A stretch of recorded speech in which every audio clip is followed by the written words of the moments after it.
जो कथा भागवत में भगवान के विषय में बताया जाता है। मैंने कहा वे झूठ बोलते हैं। अगर कोई इंसान बीमार होता है तो कहां जाएगा? बोलो, राम मंदिर जाओगे या अस्पताल जाओगे? कहते हैं गाय का गोबर खाने से कैंसर ठीक होता है, तो बताओ भक्तों, इलाज के लिए विदेश क्यों जाते हो? समझो जरा। ये सब हम लोगों को भगवान के नाम पर गुमराह कर रखा है। और जब यही लोग कहते हैं धन दौलत त्याग कर भगवान की शरण में आ जाओ, और खुद कहीं पर भागवत कहने जाते हैं, लाखों रुपये लेते हैं। ये मायाजाल ही तो है। भगवान की शरण में जाने का मतलब यह थोड़ी है कि अपने शरीर का ध्यान छोड़ दो। जो शरीर भगवान ने दिया है उसकी सेवा भी तो ईश्वर सेवा है।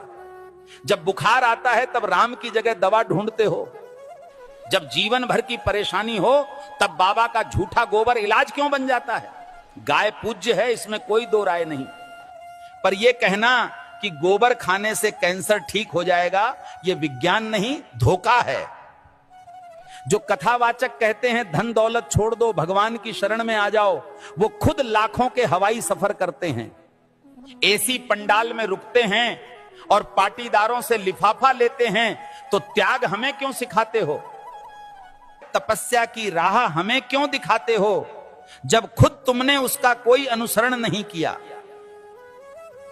भगवान, जो कथा भागवत में भगवान के विषय में बताया जाता है। मैंने कहा वे झूठ बोलते हैं। अगर कोई इंसान बीमार होता है तो कहां जाएगा? बोलो, राम मंदिर जाओगे या अस्पताल जाओगे?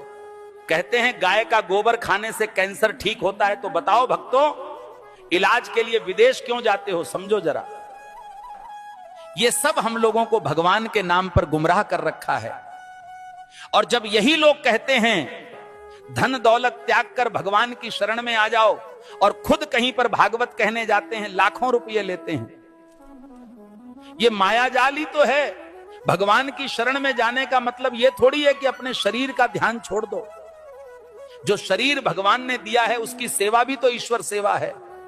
जब बुखार आता है तब राम की जगह दवा ढूंढते हो। जब जीवन भर की परेशानी हो तब बाबा का झूठा गोबर इलाज क्यों बन जाता है? गाय पूज्य है, इसमें कोई दो राय नहीं। पर यह कहना कि गोबर खाने से कैंसर ठीक हो जाएगा, यह विज्ञान नहीं, धोखा है। जो कथावाचक कहते हैं धन दौलत छोड़ दो, भगवान की शरण में आ जाओ, वो खुद लाखों के हवाई सफर करते हैं, एसी पंडाल में रुकते हैं और पाटीदारों से लिफाफा लेते हैं। तो त्याग हमें क्यों सिखाते हो? तपस्या की राह हमें क्यों दिखाते हो, जब खुद तुमने उसका कोई अनुसरण नहीं किया? भगवान